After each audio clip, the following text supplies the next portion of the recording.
So ఈరోజు మనం Konark temple వచ్చాం కదండి. సో గతంలో నేను ఒక వీడియో చేశాను. నేను గతంలో ఒక వీడియో ఏం చేశానంటే, మనము వాటర్ ఎప్పుడైనా ఈశాన్యం వైపు నుంచి తీసుకోవాలి అంటాం. సో ఈ వాటర్ అనేది కిచెన్ వరకు వెళ్ళాలంటే చాలా చాలా డిస్టెన్స్ ఉంది. సో కిచెన్ యొక్క ఈశాన్యం వైపు ఉత్తరంలో ఒక బావిని తీసుకున్నారు. టెంపుల్కి సంబంధించినంత వరకు సరిగ్గా ఉత్తర మధ్య స్థానంలో ఇక్కడ మీకు ఒక బావి కనిపిస్తుంది.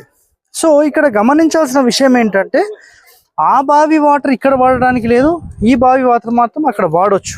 సో ఈ రెండు రకాల కండిషన్స్ ఉన్నాయి, ఇక్కడ గమనించవచ్చు. మీరు ఒకసారి దగ్గర కూడా చూపిస్తాను చూడండి. ఇది టెంపుల్ అండి, ఇది టెంపుల్. సో ఇది టెంపుల్ ఉత్తరం స్థానం అనమాట. ఉత్తరంలో అది క్లోజ్ చేసేసారు. సో ఇది బావి అండి. సో చూస్తున్నారు కదా బావి, ఇది బావి. సో ఇది గజశాల. సో గుర్రాలకు సంబంధించిన రెండు జస్ట్ బొమ్మల్లాగా మీకు అట్లా పెట్టేశారు. జస్ట్ మీరు ఏనుగులు, ఓకే. సో గుర్రాలకు సంబంధించేమో మనకు దక్షిణంలో వచ్చేసింది, ఇది ఉత్తర భాగం, ఓకే. సో ఈశాన్యంలో 100% గుర్రాలు ఉండొచ్చు అని మనం ఆల్రెడీ చెప్పేసాము.